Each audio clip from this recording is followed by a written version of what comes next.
Welcome back every one. ಇವತ್ತು strain energy ಕಾನ್ಸೆಪ್ಟ್ಸನ್ನು ನೋಡೋಣ.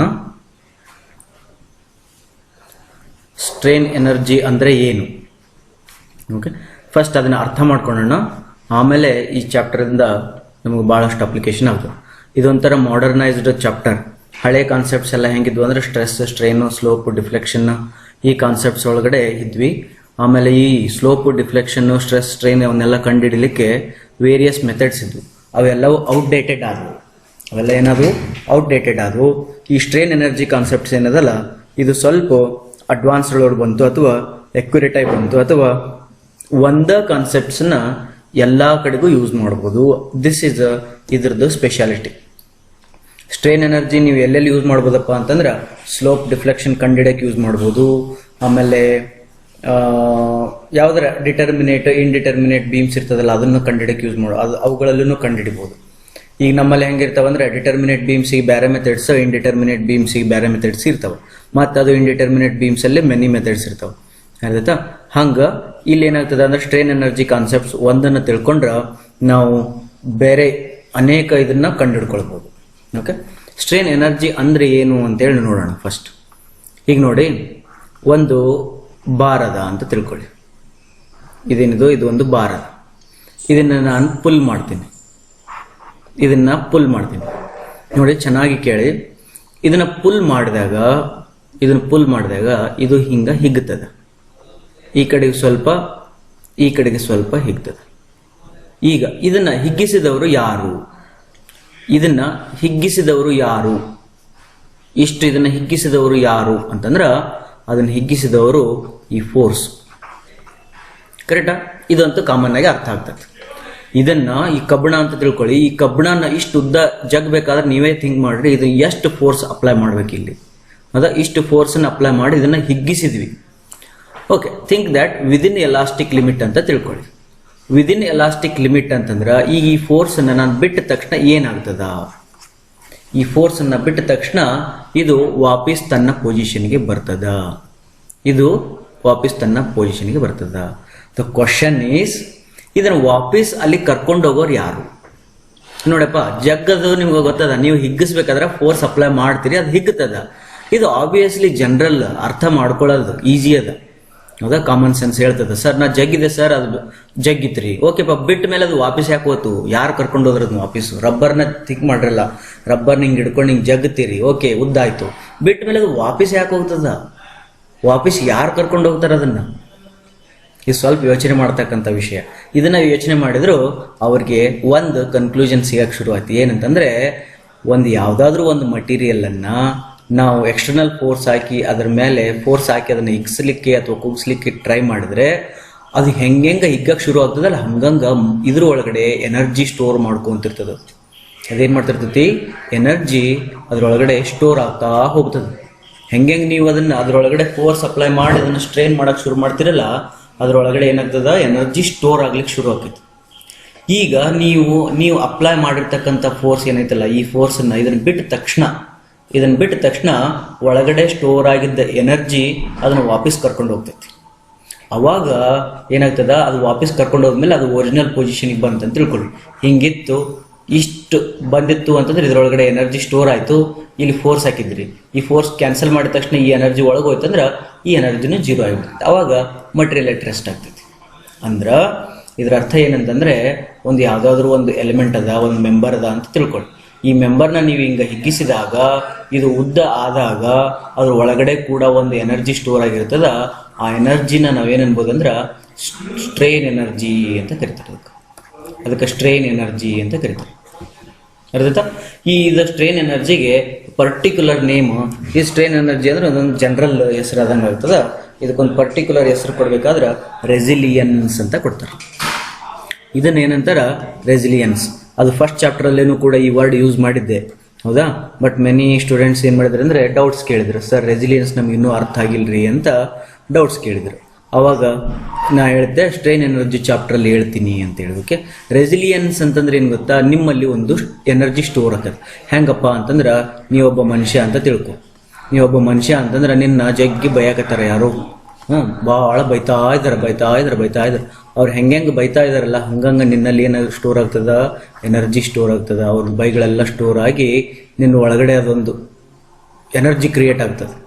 ಯಾವಾಗ ಅವ್ರ ಮನೆಗೆ ಹೋಗ್ತಾರಲ್ಲ ಅವಾಗ ನೀ ಇನ್ನೊಬ್ರನ್ನ ಬೆಡಕ್ಕೆ ಶುರು ಮಾಡ್ತಿದ್ವಿ. ಫಾರ್ ಎಕ್ಸಾಂಪಲ್ ತಿಳಿದ ಪ್ರಿನ್ಸಿಪಲ್ ಸರ್ ಯಾರನ್ನಾದ್ರೂ ಜೋರಾಗಿ ಬೈದಿದ್ರು ಅಂತಂದ್ರೆ ಫ್ಯಾಕಲ್ಟಿ ಒಳಗಡೆ ಸ್ಟ್ರೈನ್ ಎನರ್ಜಿ ಸ್ಟೋರ್ ಆಗಿರ್ತಾ. ಯಾವ ಪ್ರಿನ್ಸಿಪಲ್ ಸರ್ ಮನೆಗೆ ಹೋಗ್ತಾರಲ್ಲ ಅವ್ರ HOD ಬಂದು ಎಲ್ಲ ಸ್ಟಾಫಿಗೆ ಬೈದು ಬಿಡ್ತಾರೆ. ಅರ್ಧತಾ? ಅಥವಾ ಗಂಡ ಹೆಂಡತಿ ಮಕ್ಕಳು, ಹೆಂಡತಿ ಗಂಡನ ಕಡೆಯಿಂದ ಬಡ್ಸ್ಕೊಂಡಿರ್ತಾಳ, ಮತ್ತೆ ಹೆಂಡತಿ ತನ್ನ ಮಗನ ಮೇಲೆ ಬಡ್ದ್ಬಿಡ್ತಾಳೆ. ಹಂಗೆ ಆಫೀಸ್ನಾಗ ಏನದು ಬಾಸ್ ಕಡೆಯಿಂದ ಬೈಸ್ಕೊಂಬಂದಿರ್ತಾನೆ ಗಂಡ, ಮನೆಗೆ ಬಂದು ಮಕ್ಕಳ ಮೇಲೆ ಸಿಟ್ಟು ತೀರ್ಸ್ಕೊಂತಾನೆ. ಹಂಗೆ ಇದ್ರೊಳಗೆ ಯಾಕೆ ಹಿಂಗಾಯ್ತು ಅಂತಂದ್ರೆ, when you are pulling or pushing, when you are pulling this one, along with that you are storing some energy. When you release this ಏನಿದು force, when you unload this force, ಅವು ಒಳಗೆ ಸ್ಟೋರ್ ಆಗಿದ್ದ energy ಅದನ್ನ ಮತ್ತೆ ವಾಪಸ್ ತನ್ನ original ಪೊಸಿಷನ್ಗೆ ತರ್ತದ. ಅದನ್ನ ಏನ್ ಮಾಡ್ತದ? ಒರಿಜಿನಲ್ ಪೊಸಿಷನ್ಗೆ ತಗೊಂಡ್ಬರ್ತದ. ಅರ್ಧತಾ? ಈ ವರ್ಡ್ನ ರೆಸಿಲಿಯನ್ಸ್ ಅಂತಾರೆ. ನೀವೊಂದು ಪ್ಲಾನ್ ಮಾಡ್ರಿ, ಏನಂತಂದ್ರ ಡಿಕ್ಷನರಿಯಲ್ಲಿ ಹೋಗಿ ರೆಸಿಲಿಯನ್ಸ್ ಅಂದ್ರೆ ಏನು ಅಂತೇಳಿ ಟೈಪ್ ಮಾಡಿ ಅದ್ರದ್ದು ಮೀನಿಂಗ್ ತಗೊಳ್ರಿ. ಆರ್ಟ್ಸ್ ಒಳಗಡೆ, ಸೈನ್ಸ್ ಒಳಗಡೆ what is resilience means that is the energy stored in the material when it is are subjected to stress ಅಥವಾ ಫೋರ್ಸ್ ಅಂತ ಹೇಳ್ಬೋದು. ಹೌದಾ? ಅದು ರೆಸಿಲಿಯನ್ಸ್ ಆಗ್ತದೆ. ಬಟ್ ಅದೇ ನೀವು ಆರ್ಟ್ಸ್ ಒಳಗೆ ಹೋಗಿ ರೆಸಿಲಿಯನ್ಸ್ ಇಂಗ್ಲಿಷ್ ಮೀನಿಂಗ್ ಏನಂತ ನೋಡ್ರಿ, ನಿಮ್ಗೆ ಮಜಾ ಬರ್ತದೆ. ಓಕೆ, ಅದ್ರದ್ದು ಮೀನಿಂಗ್ ನೀವೇ ಸರ್ಚ್ ಮಾಡ್ರಿ. ನಾನೇ ಹೇಳಿದೆ ಅಂತಂದ್ರೆ ಮತ್ತೆ ಅದು ಕ್ಯೂರಿಯಾಸಿಟಿ ಹೋಗ್ತದ. ನೀವೇ ಸರ್ಚ್ ಮಾಡ್ರಿ, ಖುಷಿ ಆಗ್ತದೆ. ಓಕೆ, ಹೆಂಗ ಅಂತಂದ್ರೆ ನಾನು ನಿಮ್ಗೆ ಒಂದು ಎಕ್ಸಾಂಪಲ್ ಹೇಳ್ತೀನಿ. ಹೆಂಗಂತಂದ್ರೆ, ನೀವು ಸುಖವಾಗಿ ಬಾಳ್ಬೇಕಾದ್ರ, ಹ್ಯಾಪಿಯಾಗಿ ಬಾಳ್ಬೇಕಾದ್ರ ಅಂದ್ರೆ you should have resilience character. ಅಂತ ಹೇಳ್ಬೋದು. ತಿಳಿದ? ರೆಸಿಲಿಯನ್ಸ್ ಅಂದ್ರೆ ಗೊತ್ತಾಯ್ತಾ? ಈಗ ಟೆಕ್ನಿಕಲ್ ಡೆಫಿನಿಷನ್ ಹೇಳಬೇಕಾದ್ರೆ ಬರ್ಕೊಳ್ಳಿ. The ability of a material to absorb energy when it is deformed elastically and released that energy upon unloading. Okay, ability of the material ಅಂದ್ರೆ ಇಲ್ಲಿ ಏನ್ ಹೇಳ್ತಿದ್ದಾರೆ ಇವರು? ಎಬಿಲಿಟಿ, ಅದು ಒಳಗಡೆ ಎನರ್ಜಿ ಏನ್ ಸ್ಟೋರ್ ಆಗಿರುತ್ತಲ್ಲ ಆ ಎನರ್ಜಿಗೆ ಸ್ಟ್ರೇನ್ ಎನರ್ಜಿ ಅಂತಾರ. ಆ ಎಬಿಲಿಟಿ ಆಫ್ ದ ಮಟೀರಿಯಲ್ ಏನೈತಲ್ಲ ಆ ಪ್ರಾಪರ್ಟಿಗೆ ರೆಸಿಲಿಯನ್ಸ್ ಅಂತ ಕರೀತಾರೆ. Resilience is a property, strain energy is the energy. ಅರ್ಥ? Next resilience. ಈಗ ಇನ್ನೊಂದು ಬರ್ತದ ಪ್ರೂಫ್ ರೆಸಿಲಿಯನ್ಸ್ ಅಂತೇಳಿ ಇನ್ನೊಂದು ವರ್ಡ್ ಬರ್ತದೆ. ರೆಸಿಲಿಯನ್ಸ್ ಅಂತಂದ್ರ ನೋಡ್ರಿ, ಫಸ್ಟ್ ಏನ್ ಹೇಳಿದ? ರೆಸಿಲಿಯನ್ಸ್ ಅಂತ ಹೇಳಿದೆ. ರೆಸಿಲಿಯನ್ಸ್ ಅಂತಂದ್ರ energy stored in the material. ಅಷ್ಟೇ, energy stored in the material when it is deformed and ಇಷ್ಟ ಆಯ್ತದ. ಈಗ ಪ್ರೂಫ್ ರೆಸಿಲಿಯನ್ಸ್ ಅಂತ ಬರ್ತದೆ.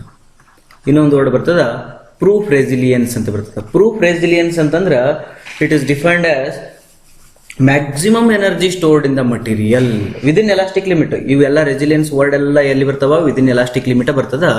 Maximum energy stored in the material ಅಂತಂದ್ರ ಪ್ರೂಫ್ ರೆಸಿಲಿಯನ್ಸ್. ಓಕೆ, ಸುಮ್ಮ energy stored in the material ಅಂದ್ರ that is a resilience. ಅದು ಸುಮ್ಮ ಅಂದ್ರೆ ಏನ್ರಿ ಸರ್? ಮ್ಯಾಕ್ಸಿಮಮ್ ಅಂದ್ರೆ ಏನ್ರಿ ಅಂತಂದ್ರ, for example stress strain curve ಒಳಗಡೆ, ಸ್ಟ್ರೆಸ್ ಸ್ಟ್ರೈನ್ ಒಳಗಡೆ ಇಲ್ಲಿ ತನಕ ಎಲಾಸ್ಟಿಕ್ ಲಿಮಿಟ್ ಇರ್ತದ. ಈಗ ನಾ ಏನಾದ್ರು ಇಷ್ಟು ಫೋರ್ಸ್ ಹಾಕಿ ನಾ ಅದನ್ನ ಮತ್ತೆ ವಾಪಸ್ ಬಿಟ್ರ ಇಲ್ಲಿ ತನಕ ಹೋಗಿ ಇಲ್ಲಿ ತನಕ ಬಂತಂದ್ರೆ ಅದಕ್ಕೆ ಪ್ರೂಫ್ ರೆಸಿಲಿಯನ್ಸ್ ಅಂತ. ಅದಕ್ಕೇನಂತಾರ? ಪ್ರೂಫ್ ರೆಸಿಲಿಯನ್ಸ್ ಅಂತ. ಅಕಸ್ಮಾತ್ ನಾನು ಇಷ್ಟ ಅಪ್ಲೈ ಮಾಡಿ ಇಲ್ಲಿಂದ ವಾಪಸ್ ಕರೆಸಿದೆ ಅಂತಂದ್ರ ಅದು ಏನಿಲ್ಲಲ್ಲ, ಇಷ್ಟರ ಕರೆಸು, ಇಲ್ಲಿಗರ ಕರೆಸು, ಇಲ್ಲಿಂದರ ಕರೆಸು. ಓಕೆ, ಇವು ಏನದವಲ್ಲ ಅಪಾರ್ಟ್ ಫ್ರಮ್ ಮ್ಯಾಕ್ಸಿಮಮ್ ಕೆಲವಕ್ಕೂ ರೆಸಿಲಿಯನ್ಸ್ ಅಂತ ಕರೀತಾರೆ. ಅರ್ಥ? ಪ್ರೂಫ್ ರೆಸಿಲಿಯನ್ಸ್ ಮತ್ತು ರೆಸಿಲಿಯನ್ಸ್ ಡಿಫ್ರೆನ್ಸ್ ಚೆನ್ನಾಗಿ ಗೊತ್ತಿರಬೇಕು. ಇದು ಆದ್ಮೇಲೆ ಬರ್ತದ ಇನ್ನೊಂದು ಮಾಡ್ಯುಲಸ್ ಆಫ್ ರೆಸಿಲಿಯನ್ಸ್ ಅಂತೇಳಿ. ಇನ್ನೊಂದು ಬರ್ತದ ಮಾಡ್ಯುಲಸ್ ಆಫ್ ರೆಸಿಲಿಯನ್ಸ್ ಅಂತೇಳಿ. ಮಾಡ್ಯುಲಸ್ ಆಫ್ ರೆಸಿಲಿಯನ್ಸ್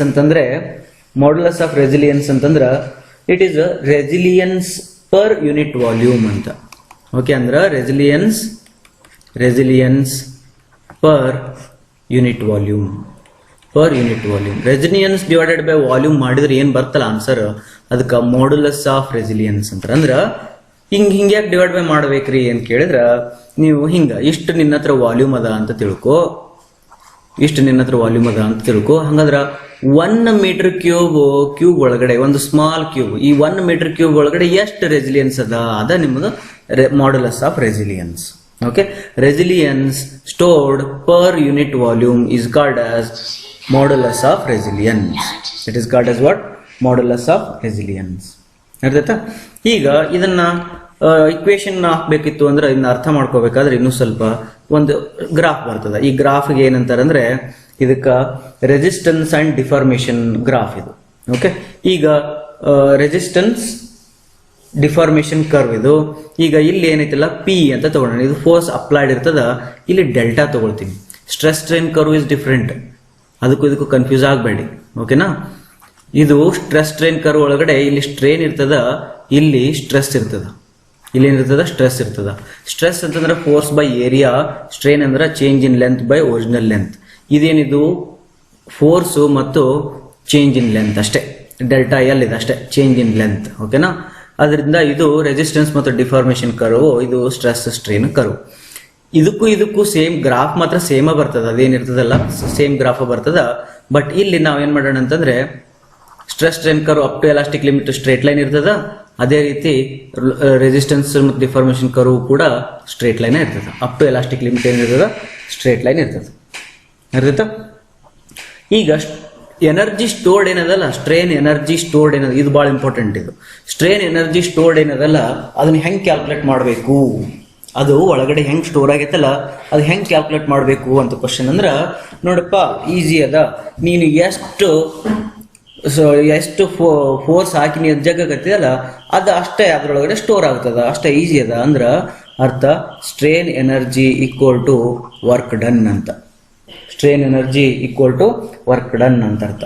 ಓಕೆ, ಅದ್ರೊಳಗೆ ಎಷ್ಟು ಸ್ಟೋರ್ ಆಗೈತೆ ಅಂತಂದ್ರೆ ನೀ ಎಷ್ಟು ಕೆಲಸ ಮಾಡಿಯಲ್ಲ ಅಷ್ಟು ಸ್ಟೋರ್ ಆಗ್ಯದ ಅಂತ ಅರ್ಥ. ಓಕೆ, ಹಾಗಾದ್ರೆ ಇದನ್ನ ಸ್ವಲ್ಪ ಚೆನ್ನಾಗಿ ಡಿರೈವ್ ಮಾಡಿದ್ಮೇಲೆ ನಿಮ್ಗೊಂದು ಇಕ್ವೇಶನ್ ಬರ್ತದ. ಓಕೆ, ಏನು ಇಕ್ವೇಶನ್ ಅಂತಂದ್ರೆ strain energy U equal to half into P into delta ಅಂತೇಳಿ, half into P into delta L ಅಂತೇಳಿ ನಿಮ್ಗೊಂದು ಇಕ್ವೇಶನ್ ಬರ್ತದೆ. ಓಕೆ, ಇಲ್ಲಿ ಇದನ್ನ ಸ್ವಲ್ಪ ಚೆನ್ನಾಗಿ ಇದರೊಳಗಡೆ ಸಿಮ್ಯುಲೇಟ್ ಮಾಡಿ ನೋಡಿದ್ರೆ it is representing U the area under this curve and X axis. Correct ಅಲ್ಲ? ಇದ್ರದ್ದು ಏರಿಯಾ ಹೆಂಗ್ ತಗೊಳ್ತೀರಿ? This is your delta, this is your P ಅಂತಂದ್ರ half into delta into P ನಿಮ್ದು ಬಂತು. ಅರ್ಥ? ಇದಕ್ಕೇನಂತಾರೆ? ಇದಕ್ಕ ಸ್ಟ್ರೈನ್ ಎನರ್ಜಿ ಅಂತ ಕರೀತಾರೆ. ಇದಕ್ಕ ಸ್ಟ್ರೈನ್ ಎನರ್ಜಿ ಅಂತ ಕರೀತಾರೆ. ಈಗ ಈ ಸ್ಟ್ರೈನ್ ಎನರ್ಜಿ ನೀನು ಸ್ವಲ್ಪ ಚೆನ್ನಾಗಿ ಅಭ್ಯಾಸ ಮಾಡ್ಕೊಂಡ್ರ ನಿಮ್ಗೆ ನೋಡ್ರಿ ಏನಿತ್ತು ಅಂತಂದ್ರೆ ಇದನ್ನ ನೋಡಿ, ಇದು ಚೆನ್ನಾಗಿದೆ. Strain energy equal to half into P into delta L. ಹೌದಾ? ಇಲ್ಲಿ ಏನ್ ಮಾಡೋಣ ಅಂದ್ರೆ ಹಾಫ್ ಹಂಗೆ ಬರೋಣ, ಪಿ ಹಂಗೆ ಬರೋಣ, ಡೆಲ್ಟಾ ಎಲ್ ಜಾಗದೊಳಗೆ P L by A E ಬರೆದ್ರ P L by A E ಬಂತು. ನೋಡಿ, ಸ್ಟ್ರೈನ್ ಎನರ್ಜಿ ಹಿಂಗೂ ಎಕ್ಸ್ಪ್ರೆಸ್ ಮಾಡ್ಬೋದಾ? ಸ್ಟ್ರೈನ್ ಎನರ್ಜಿ ಹಿಂಗೆ ಎಕ್ಸ್ಪ್ರೆಸ್ ಮಾಡ್ಬೋದಲ್ಲ? ಎಷ್ಟು ಚೆನ್ನಾಗಿದೆ ನೋಡು. ಹಂಗ ನೀ ಅಕಸ್ಮಾತ್ತಾಗಿ ಹಿಂಗೂ ಎಕ್ಸ್ಪ್ರೆಸ್ ಮಾಡೋದು. ಯು ಈಕ್ವಲ್ ಟು ಹಾಫ್ ಹಂಗ ಇಡೋಣ, ಈ ಡೆಲ್ಟಾ ಎಲ್ ಈ ಸತಿ ಏನ್ ಮಾಡೋಣ ಹಂಗ ಇಡೋಣ. ಪಿ ಜಾಗದೊಳಗಡೆ ಏನ್ ಸಬ್ಸ್ಟಿಟ್ಯೂಟ್ ಮಾಡೋಣ ಅಂದ್ರ ಪಿ ಬೈ ಏನ್ ಇಲ್ಲೇನೈತಲ್ಲ ಈ ಡೆಲ್ಟಾ ಎಲ್ ಹಂಗೆ ಇರ್ಲಿ, ಈ ಡೆಲ್ಟಾ ಎಲ್ ಇಷ್ಟೇ ಇರ್ಲಿ. ಈಗ ನಮ್ಗೆ ಆಲ್ರೆಡಿ ಗೊತ್ತಿದ್ದ ಇಕ್ವೇಶನ್ ಇಲ್ಲಿ ಬರೆಯೋಣ. ಏನದು? P equal to delta L equal to P L by A E ಅಂತ ಬರೆದ್ರೆ ಪಿ ಈಕ್ವಲ್ ಟು ಏನ್ ಬರ್ತದೆ ನೋಡಿ ಇಲ್ಲಿ, P equal to delta L A E divided by L ಅಂತ ಬರ್ತದೆ. ಕರೆಕ್ಟಾ? ಎ ಇ ಈ ಕಡೆ ಹೋಗ್ತದ, ಎಲ್ ಈ ಕಡೆ ಬರ್ತದ, ಪಿ ಈಕ್ವಲ್ ಟು ಬಂತು. ಹಾಗಾದ್ರ ಇಲ್ಲಿ ಏನಿತ್ತಲ್ಲ ಪಿ ಜಾಗದೊಳಗೆ, ಈ ಪಿ ಜಾಗದೊಳಗಡೆ ಇದನ್ನ ಬರೆದ್ರ delta L square A E by L ಆಕೈತಿ. ಅರ್ಥಾತ? ಇದು strain energy equation, okay, next ಇನ್ನೊಂದು ಹೇಳ್ತೀನಿ ನೋಡ್ರಿ. ಇಲ್ಲಿ ಪಿ ಅದಲ್ಲ, ಈಗ ನೋಡು ಇಲ್ಲಿ ಇದು ಹಾಫ್ಗೆ ಹಾಫ್ ಬರೋಣ, ಅದು ಹಂಗೆ ಇರಲಿ. ಈಗ ಪಿ ಒಳಗಡೆ ಎರಡು ಪಿ ಅದ, ಇದ್ರೊಳಗೆ ಒಂದು ಪಿ ಇನ್ನೊಂದು ಪಿ ಎರಡು ಅದ. ಹಂಗಾರೆ ಒಂದು ಪಿ ಡಿವೈಡೆಡ್ ಬೈ ಎ ಅಂದ್ರೆ ಪಿ ಬೈ ಎ ಅಂದ್ರೆ ಏನಾಗ್ತದು? ಸ್ಟ್ರೆಸ್ ಆಗ್ತದೆ. ವೆರಿ ಗುಡ್, ಸ್ಟ್ರೆಸ್ ಆಯ್ತಲ್ಲ. ಈಗ ಹಂಗಾದ್ರ ಏನು ಉಳಿತು ಅಂತಂದ್ರ ಮತ್ತೆ ಒಂದು ಪಿ ಉಳಿತು. ಮಕ್ಳೇನದ? ಎಲ್ ಅದ. ಮತ್ತೆ ಕೆಳಗೇನದ? ಎ ಹೋಗ್ಯದ. ಇದು ಎ ಏನದಲ್ಲ ಹೋಗಿಬಿಟ್ಟದ ಆಲ್ರೆಡಿ. ಕೆಳಗೇನು ಉಳಿದದ? ಇ ಉಳಿದ. ಕರೆಕ್ಟ್ ಅಲ್ಲ? ಎಷ್ಟು ಉಳಿತಾ? ಈಗ ನೀವು ಮತ್ತೇನು ಉಳಿದದ? ಏನು ಇರುವುದಿಲ್ಲ. ಈಗ ಇದನ್ನ ನೀವೇನಂತ ಮಾಡ್ಬೋದು ಅಂತಂದ್ರೆ, ಈಗ ಹಾಫ್ ಇಂಟು ಸಿಗ್ಮಾ ಇಂಟು ಇದಕ್ಕೇನ್ ಮಾಡೋಣ? ಈಗ ಇದಕ್ಕ into A divided by A ಮಾಡ್ಕೊಂಡ್ರ ಇದಿಷ್ಟು ಏನಾತ? ಈಗ ಇದು ಪಿ ಎಲ್ ಬೈ ಎ ಆತ. ಅದನ್ನೇನಂತ ಬರೋಣ? ಸ್ಟ್ರೇನ್ ಅದು ಡೆಲ್ಟಾ ಎಲ್ ಅಂತ ಬರೆಯೋಣ. ಅರ್ಥಾಯ್ತಾ? ಇದೇನಿದು ಡೆಲ್ಟಾ ಎಲ್ ಆಯ್ತು. ಇಂಟು ಏನು ಉಳಿತು? ಎ ಉಳಿತು. ತಿಳಿತಾ? ಈಗ ಮತ್ತೇನ್ ಮಾಡೋಣ ಅಂದ್ರ ಇನ್ನ ಒಂದು ಎಲ್ ಮಲ್ಟಿಪ್ಲೈ ಮಾಡೋಣ, ಡಿವೈಡೆಡ್ ಬೈ ಎಲ್ ಮಾಡೋಣ. ಅವಾಗ ಏನಾಯ್ತು ಅಂತಂದ್ರ ಇದು ವಾಲ್ಯೂಮ್ ಆಯ್ತು, ಇದು ಸ್ಟ್ರೇನ್ ಆಯ್ತು. ಹಂಗಾದ್ರೆ ಇಕ್ವೇಶನ್ ಏನಾಯ್ತು ಈಗ? U equal to half into stress into strain into volume. Hello, ಎಷ್ಟು ಚಂದ ಬಂತು ನೋಡುದು, ಹೌದಲ್ಲ? Stress into strain into volume ನೋಡಿ ಚೆನ್ನಾಗಿದಾರೆ. ಇಲ್ಲಿ ನೋಡು, half into P into delta ಅಷ್ಟ ಅದ. ಇಲ್ಲಿ ಬಂದ್ರ stress into strain into volume ಅಂದ್ರ ಸ್ಟ್ರೇನ್ ಎನರ್ಜಿ. ಅರ್ಥಾಯ್ತಾ? ಸ್ಟ್ರೇನ್ ಎನರ್ಜಿ ಅಥವಾ ಇದನ್ನ ಏನ್ ಅನ್ಬೋದು ನೀವು? ರೆಸಿಲಿಯನ್ಸ್ ಅಂತ ಕರಿಬಹುದು. ಇದೇನನ್ಬೋದು? ರೆಸಿಲಿಯನ್ಸ್. ಹಾಗಾದ್ರ ಇದು ರೆಸಿಲಿಯನ್ಸ್ ಆಯ್ತು ಅಂತಂದ್ರ ಮಾಡ್ಯುಲಸ್ ಆಫ್ ರೆಸಿಲಿಯನ್ಸ್ ಅಂದ್ರೆ ಏನು? ಮಾಡ್ಯುಲಸ್ ಆಫ್ ರೆಸಿಲಿಯನ್ಸ್ ಅಂತಂದ್ರ resilience divided by volume. Resilience divided by volume. ಹಾಗಾದ್ರೆ ರೆಸಿಲಿಯನ್ಸ್ ಜಾಗದೊಳಗೆ ಇದಿಷ್ಟು ಬರುದು, ಡಿವೈಡ್ ಬೈ ವಾಲ್ಯೂಮ್ ಮಾಡಿದ್ರೆ ವಾಲ್ಯೂಮ್ ಕ್ಯಾನ್ಸಲ್ ಆದ್ರೆ half into sigma into epsilon is your modulus of resilience. ಬಹಳ ಹುಡುಗರು ಕನ್ಫ್ಯೂಸ್ ಮಾಡ್ತಕ್ಕಂಥದ್ದು ಏನಂತಂದ್ರ ಇದು modulus of resilience per volume, but volume ಇಲ್ಲಿ ಕಾಣಂಗಿಲ್ಲ. ಇದು ರೆಸಿಲಿಯನ್ಸ್, ಇದ್ರೊಳಗೆ ವಾಲ್ಯೂಮ್ ರೆಸಿಲಿಯನ್ಸ್ ಡೆಫಿನಿಷನ್ ಒಳಗೆ ವಾಲ್ಯೂಮ್ ಮೆನ್ಷನ್ ಮಾಡಿರಂಗಿಲ್ಲ, ಬಟ್ ಅದು ಕಾಣ್ತದ. ಅರ್ಧಾಯ್ತಾ? ಅದ್ರ ಸಲ ಭಾಳ ಹುಷಾರಾಗಿರ್ಬೇಕು. ಈಗ ನಿಮಗೆ ಏನ್ ಗೊತ್ತಾಯ್ತು ಅಂತಂದ್ರೆ ಕನ್ಕ್ಲೂಷನ್ ಏನಂತಂದ್ರೆ ರೆಸಿಲಿಯನ್ಸ್ ಫಾರ್ಮುಲಾ ಅಥವಾ ಸ್ಟ್ರೇನ್ ಎನರ್ಜಿ ಫಾರ್ಮುಲಾ ಏನಂದ್ರೆ half into P into delta ಎಲ್ಲರ ಬರೀರಿ, ಅಥವಾ ಸ್ವಲ್ಪ ಏನಾರ ಮಾಡಿಫೈ ಮಾಡ್ಕೊಡ್ರಿ, ಅಥವಾ this equal to half into sigma into epsilon into volume ಅಂತ ಬರ್ಕೊಳ್ಳಿ. ಇದ್ರದ್ದು ಮಾಡ್ಯುಲಸ್ ಆಫ್ ರೆಸಿಲಿಯನ್ಸ್ ಬೇಕಿತ್ತು ಅಂತಂದ್ರೆ then half into sigma into epsilon ಅಷ್ಟಾಗ್ತದೆ. ಅರ್ಥಾಯ್ತಾ? ಇದು ಬಹಳ ಇಂಪಾರ್ಟೆಂಟ್ ಆಗಿ ನೆನ್ಪಿಟ್ಕೋಬೇಕು. ಒಮ್ಮೊಮ್ಮೆ ಕ್ವಶನ್ ಕೇಳ್ತಾನ ಸ್ಟ್ರೇನ್ ಎನರ್ಜಿ ಈಸ್ ಒಂದೇದು directly proportional to P, inversely proportional to P, directly proportional to P square, inversely proportional to P square ಅಂತ ಕೊಟ್ಟಿರ್ತಾನೆ ಆಪ್ಷನ್ಸ್. ಓಕೆ, ಇಲ್ಲಿ ನೀವು ಈ ಇಕ್ವೇಶನ್ ನೆನ್ಪಿಟ್ಕೊಂಡಿದ್ರಿ ಅಂದ್ರ ಪಿ ಇರ್ತದ ಇಲ್ಲಿ. Okay, directly proportional to P ಅಂತೇಳಿ ಟಿಕ್ ಮಾಡಿ ಬಂದ್ಬಿಡ್ತೀವಿ. ತಪ್ಪಾಗಿಬಿಡ್ತದ. ಯಾಕಂದ್ರ ಡೆಲ್ಟಾ ಎಲ್ ಒಳಗಡಕ್ಕೂ ಒಂದು ಪಿ ಅದ, ಡೆಲ್ಟಾ ಎಲ್ ಒಳಗಡೆನೂ ಒಂದೇನದ ಪಿ ಅದ. ಆದ್ರಿಂದ ದ ಕರೆಕ್ಟ್ ಆನ್ಸರ್ ಇದೇನಾಗ ತಪ್ಪಾಗ್ತದ. The correct answer is P square. therefore strain energy is directly proportional to p square. ಇನ್ನೊಂದು ಕ್ವಶನ್ ಒಳಗೆ ಕೇಳಬಹುದು, strain energy is directly proportional to delta L square 1 by delta L 1 by delta L square ಅಂತೇಳಿ. ಅವಾಗ ಮತ್ತೆ ನೀವೇನ್ ಮಾಡ್ತೀರಿ, ಈ equation ನೋಡ್ತೀರಿ, ಡೈರೆಕ್ಟ್ಲಿ ಪ್ರಪೋರ್ಷನಲ್ ಡೆಲ್ಟಾ ಎಲ್ ಅಂತ ಇದನ್ನ ಟಿಕ್ ಮಾಡ್ತೀರಿ, ತಪ್ಪಾಗಿಬಿಡ್ತದ. ಅದು ಡೆಲ್ಟಾ ಎಲ್ ಸ್ಕ್ವೇರ್ಗೆ ಈಕ್ವಲ್ ಆಗುತ್ತೆ. ಯಾಕಂತಂದ್ರ ಈ ಪಿ ಒಳಗೂ ನೋಡಿ ಡೆಲ್ಟಾ ಎಲ್ ಇರ್ತದ. ಅರ್ಥ ಆಯ್ತಾ? ಓಕೆ, ಈಗ ಮತ್ತೆ ಇಲ್ಲಿ ಎಷ್ಟು ಸಿಗ್ಮಾ ಏನದಲ್ಲ, ಈಗ ಇನ್ನೂ ಒಂದು ಕ್ವಶನ್ ಕೇಳ್ತೀನಿ. ಏನಂತಂದ್ರೆ strain energy is directly proportional to sigma square 1 by sigma square ಅಂತ ಕ್ವಶನ್. ಅವಾಗ ಮತ್ತೆ ನೀವು ಈ ಇಕ್ವೇಶನ್ ನೋಡ್ತೀರಿ, ಈ ಸಿಗ್ಮಾ ಅಂತೇಳಿ ಅದನ್ನ ಸಿಗ್ಮಾ ಅಂತ ಆನ್ಸರ್ ಆಗ್ತೀರಿ, ತಪ್ಪಾಗಿಬಿಡ್ತದ. ಸಿಗ್ಮಾ ಸ್ಕ್ವೇರ್ ಆಗ್ತದ. ಅಯ್ಯ ಸರ್ ಎಲ್ಲೈತ್ರಿ ಇಲ್ಲಿ ಸಿಗ್ಮಾ ಸ್ಕ್ವೇರ್ ಇಲ್ಲಲ್ರಿ ಅಂತಂದ್ರ ಈ ಸ್ಟ್ರೇನ್ ಒಳಗದ. ಸ್ಟ್ರೇನ್ ಒಳಗೆ ಎಲ್ಲೈತ್ರಿ ಸರ್ ಅಂತ ಕೇಳಿದ್ರೆ ಬರ್ರಿ ಹೇಳ್ತೀನಿ. ಈಗ this equal to half into sigma into strain ಅಂದ್ರೆ ಏನಪ್ಪಾ, stress equal to Young's modulus into strain. Hooke's law ಅದ. ಹಾಗಾದ್ರೆ strain equal to stress divided by Young's modulus ಅದ. ಇಲ್ಲಿ ಸ್ಟ್ರೇನ್ ಜಾಗದೊಳಗ stress divided by Young's modulus ಬರೆದ ಇಂಟು ವಾಲ್ಯೂಮ್ ಬರೆದ್ರ ಬಂತಿಲ್ಲ U equal to sigma square. ಇದು ಕಾನ್ಸ್ಟೆಂಟ್ ಅದ. ಈ ಒಳಗೊಂದು ಐತಲ್ರಿ ಸರ್ ಅನ್ಬಾರ್ದು. ತಪ್ಪ ಸಾರಿ. ಹೌದಾ? ಯಾಕೆ ಹೇಳು ಸರ್, ಮತ್ತೆ ಈ ಒಳಗೆ ಒಂದು ಸ್ಟ್ರೇನ್ ಐತಲ್ರಿ ಅಂತಂದ್ರ ಎಲ್ಲೈತಪ್ಪ ಈ ಒಳಗೆ ಸ್ಟ್ರೇನ್ ಇರಂಗಿಲ್ಲ. ಈಸ್ ಅ ಕಾನ್ಸ್ಟೆಂಟ್, ಅದ್ರೊಳಗೆ ಇರಂಗಿಲ್ಲ. ಅದ್ರ ಸಲುವಾಗಿ U equal to half into sigma square volume. ಈ ಇಕ್ವೇಶನ್ ಅನ್ನು ಯಾವಾಗಲೂ ಬೈ ಹಾರ್ಟ್ ಹಾಕ್ಬಿಡಿ. ಈ ಇಕ್ವೇಶನ್ ಅನ್ನ ಬೈ ಹಾರ್ಟ್ ಹಾಕ್ರಿ. ಅಂದ್ರೆ ನಿಮ್ಗೆ ಏನು ಬೇಕು ನೋಡ್ರಿ, ಸ್ಟ್ರೆಸ್ ಬೇಕು ಮತ್ತೆ ವಾಲ್ಯೂಮ್ ಬೇಕು, ಯಂಗ್ಸ್ ಮಾಡ್ಯುಲಸ್ ಬೇಕು. ಅದು ಸ್ಟ್ರೇನ್ ಎಷ್ಟಾಗೈತೆ ಅನ್ನೋದು ಅವಶ್ಯಕತೆ ಬೆಳಂಗಿಲ್ಲ. ಸ್ಟ್ರೇನ್ ಎಷ್ಟಾಗೈತೆ ಅಂತೇಳಿ ಅವಶ್ಯಕತೆ ಬೆಳಂಗಿಲ್ಲ. ಒಂದೊಂದ್ಸತಿ ನಿಮ್ಗೆ ಕ್ವಶನ್ ಕೇಳ್ಬೋದು, ಏನಂತಂದ್ರ strain energy is independent of strain. ಅಯ್ಯೋ ಸರ್ ಹಂಗ್ರಿ ಸರ, ಇಲ್ಲಿ ನೋಡ್ರಿ ನೀವೇನಂದ್ರಿ, ಇಲ್ಲಿ ಐತಲ್ರಿ, ಇದು ಡೆಲ್ಟಾ ಎಲ್, ಇದು ಸ್ಟ್ರೇನ್ ಅಲ್ಲ, ಇದು ಸ್ಟ್ರೇನ್. ಸರ್ ಇಲ್ಲ ಐತಲ್ರಿ ಅಂತಂದ್ರೆ ಇಲ್ಲ, ಇದು ಇನ್ನೂ ಮಾಡಿಫೈ ಮಾಡಿಲ್ಲ, ಇದು ಮಾಡಿಫೈ ಮಾಡಿದ್ಮೇಲೆ ಇಲ್ಲಿ ಬರ್ತದ. Therefore strain energy is independent of strain. ಅದಕ್ಕೆ ಕಾನ್ಸೆಪ್ಟ್ಸ್ ಬಹಳ ಕ್ಲಿಯರ್ ಆಗಿರ್ಬೇಕು. ಕ್ಲಿಯರ್ ಆಗಿದ್ದಾಗ ಮಾತ್ರ ನೀವು ಹೆಂಗ್ ಬೇಕಂಗ ಕ್ವಶನ್ಸ್ ಜೊತೆಗೆ ಆಟ ಆಡ್ಬೋದು. ತಿಳಿತಾ?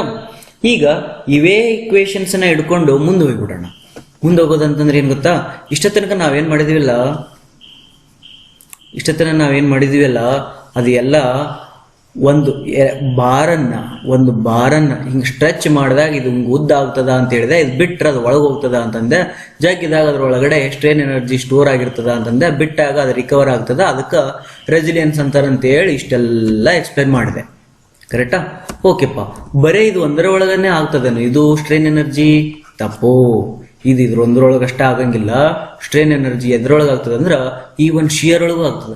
ನೋಡಪ್ಪ, ಹಿಂಗೊಂದು ಮಟೀರಿಯಲ್ ಅದ, ಈ ಮಟೀರಿಯಲ್ನ ಹಿಂಗ ಶಿಯರ್ ಮಾಡ್ತಿದ್ವಿ, ಈ ಮಟೀರಿಯಲ್ ಫಸ್ಟ್ ಹಿಂಗ ಆಗ್ತದ, ವಿದಿನ್ ಎಲಾಸ್ಟಿಕ್ ಲಿಮಿಟ್ ಒಳಗೆ ತೆಗೆದ್ಬಿಟ್ರೆ ಏನಾಗ್ತದ, ಈ ಮಟೀರಿಯಲ್ ಮತ್ತೆ ವಾಪಸ್ ಬಂದು ಹಿಂಗ್ ಕುಂದಿರ್ತದ. ಅರ್ಥ? ಫೋರ್ಸ್ ಹಾಕಿದಾಗ ಹಿಂಗ್ ಬಗ್ಗಿತ್ತು, ತೆಗೆದಾಗ ಮತ್ತೆ ಹಿಂಗ್ ಬಂತು ಅಂದ್ರೆ ಮತ್ತೆ ಇದ್ರೊಳಗೂ ಸ್ಟ್ರೇನ್ ಎನರ್ಜಿ ಸ್ಟೋರ್ ಆಗಿರ್ಬೇಕಲ್ಲ. ಹಿಂಗ ಕರ್ಕೊಂಡು ಹೋದವ ಯಾರು ಅಂತಂದ್ರೆ ಈ ಫೋರ್ಸ್ನವ, ವಾಪಸ್ ಕರ್ಕೊಂಡ್ ಬಂದವ ಯಾರಂದ್ರೆ ಯಾರು ಅದಾರಲ್ಲ, that is a strain energy. ಅಂದ್ರೆ ಸ್ಟ್ರೇನ್ ಎನರ್ಜಿ ಶಿಯರ್ ಫೋರ್ಸ್ ಹಾಕಿದಾಗೂ ಬರ್ತದ. ಹಾಗಾದ್ರೆ ಇನ್ನೂ ಒಂದು ಹೇಳೋಣ. ಈಗ ಅಕಸ್ಮಾತ್ ಈ ಮಟೀರಿಯಲ್ ಹಿಂಗಿತ್ತು, ಈ ಮಟೀರಿಯಲ್ ಅನ್ನು ಬೆಂಡ್ ಮಾಡಿದೆ ಅಂದ್ರೆ ಹಿಂಗಾಕದ. ಅರ್ಧದ ಬೆಂಡ್ ಆಯ್ತು, ಮತ್ತೆ ಫೋರ್ಸ್ ತೆಗೆದೆ, ಫೋರ್ಸ್ ಹಾಕಿ ಬೆಂಡ್ ಮಾಡಿರ್ತೀನಿ. ಈ ಫೋರ್ಸ್ ತೆಗೆದೆ ಅಂತಂದ್ರೆ ಅಕಸ್ಮಾತ್ ವಿದಿನ್ ಎಲಾಸ್ಟಿಕ್ ಲಿಮಿಟ್ ಇತ್ತಂದ್ರೆ ಇದು ಮತ್ತೆ ರಿಕವರ್ ಆಗಿ ಮತ್ತೆ ಸೀದಾ ಆಗ್ತದ. ಹಂಗಾದ್ರೆ ಇದ್ರೊಳಗೂ ಸ್ಟ್ರೇನ್ ಎನರ್ಜಿ ಸ್ಟೋರ್ ಆಗತ್ತದ. ಈಗ ಒಂದು ಮಟೀರಿಯಲ್ ಅದ, ಒಂದು ಶಾಫ್ಟ್ ಅದ ಅಂತ ತಿಳ್ಕೊ.